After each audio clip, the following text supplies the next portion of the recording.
मेरा नाम है हरिया, मैं काम करता हूँ बहुत बढ़िया, खाता हूँ खाना और रोज गाता हूँ गाना। अरे यार, आज तो बहुत देर हो गई। इस खतरनाक जंगल को देखकर तो मेरे हाथ पैर ठंडे हो गए हैं। अगर मैं वक्त पर गांव नहीं पहुंचा तो मालिक बहुत नाराज हो जाएंगे। तभी हरिया को एक आवाज सुनाई देती है। सुनिए हरु जी। अरे, ये आवाज किसने दी? तभी हरिया को सामने कुछ दूर एक औरत खड़ी दिखाई देती है। अरे भाई, ये औरत अकेली इतनी रात को इस जंगल में क्या कर रही है? चलकर पूछना पड़ेगा। फिर हरिया अपनी बैलगाड़ी उस औरत के सामने लाकर रोक देता है और उससे पूछता है। अरे सुनिए, आप इतनी रात को इस खतरनाक जंगल में अकेली क्या कर रही हैं? तभी वो औरत मीठी आवाज में कहती है, अरे हरु जी, आप आ गए। मैं कब से आपका इंतजार कर रही थी। वैसे तो यहाँ से काफी लोग गुजर चुके हैं, लेकिन मैं खास आपका इंतजार कर रही थी। अच्छा, तुम सच कह रही हो? मुझे तो यकीन नहीं हो रहा है। वो क्या है ना, आज तक किसी ने मुझसे इतने प्यार से बात नहीं की। हाँ हाँ हरु जी, मैं सच कह रही हूँ। अब देर मत करिए और जल्दी से मुझे मेरे घर तक छोड़ दीजिए। हाँ हाँ, कौन सी बड़ी बात है, अभी छोड़ देता हूँ। आप मेरे पीछे बैलगाड़ी में बैठ जाइए और मुझे रास्ता बताते चलिए। फिर वो औरत हरिया की बैलगाड़ी में बैठ जाती है और हरिया बैलगाड़ी हाँकता हुआ आगे चल पड़ता है।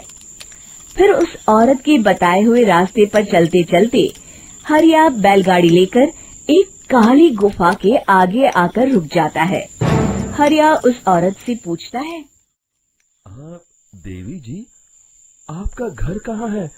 यहाँ तो एक गुफा के अलावा और कुछ नहीं है।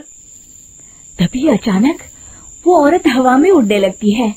देखते ही देखते उसका सुंदर रूप एक डरावनी चुड़ैल में बदल जाता है और वो जोर जोर से हंसती है। अरे तू तो एक नंबर का बेवकूफ निकला।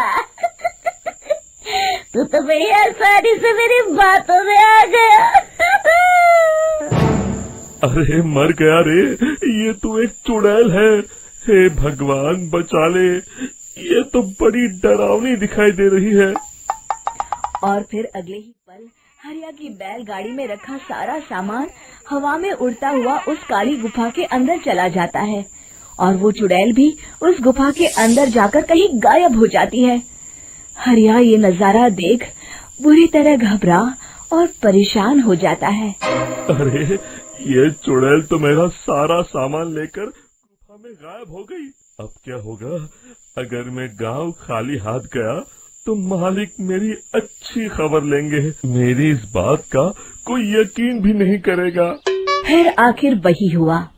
हरिया के मालिक चंपक सेठ को हरिया की किसी भी बात पर रत्ती भर भी यकीन नहीं हुआ। चंपक सेठ को लगा हरिया झूठ बोल रहा है और उसने ही लालच में आकर सारा सामान हड़प कर लिया है। फिर हरिया को बेईमान समझकर चंपक सेठ उसे काम से निकाल देता है। अगले दिन अपनी दुकान में परेशान बैठा चंपक सेठ गुस्से में बड़बड़ाता है। अरे, दुकान में तो सामान बिल्कुल भी नहीं है। अब मुझे ही शहर जाकर सामान लाना होगा। फिर वो अपनी बैलगाड़ी लेकर शहर चला जाता है। शहर से सामान लेकर जब चंपक सेठ वापस गांव लौट रहा होता है, तभी उसे एक आवाज सुनाई देती है। चंपक जी, ओ चंपक जी। अरे, ये तो कोई मेरा नाम लेकर मुझे पुकार रहा है। फिर उस रास्ते में वही औरत खड़ी दिखाई देती है। फिर क्या था, हरिया की तरह चंपक सेठ भी उस औरत के पास अपनी बैलगाड़ी लेकर जाता है और वो भी उसकी चिकनी चुपड़ी बातों के मुंह जाल में फंस जाता है। फिर चुड़ैल उसे भी अपनी गुफा तक ले जाती है और उसका सारा सामान लेकर गुफा में गायब हो जाती है। बेचारा चंपक सेठ लाचार होकर खाली हाथ गांव लौट आता है।